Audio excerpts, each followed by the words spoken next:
اولا في 3 عناصر مهمين جدا في اي حد انا هسيب له نفسي عشان يساعدني. لازم يكون اهل علم، يكون اتعلم، عنده دراسه، عنده علم. ولازم يكون اهل خبره، يعني معناها ان هو عنده خبره في الحياه، خبره في الحياه عموما. ولازم يكون اهل ممارسه. يعني ايه؟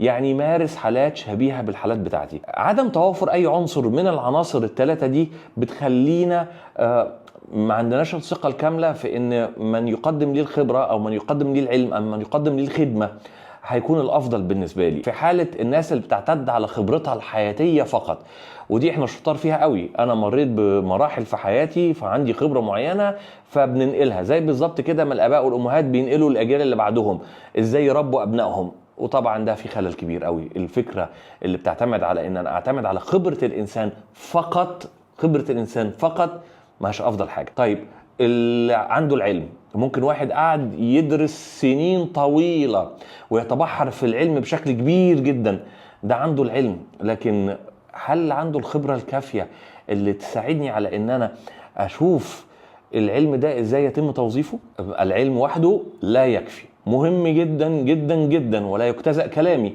مهم جدا، لكن محتاجين الخبره. العنصر الثالث وهو الممارسه. اذا توفرت الخبره، الإنسان بطبيعة حياته كل ما بيتقدم بالعمر ويمارس وظائف أو يمارس ظروف وتحديات معينة في الحياة بيكتسب خبرة. بس هل الخبرة دي تتفق مع احتياجي أنا؟ هنا بقى موضوع الممارسة. يعني إيه الممارسة؟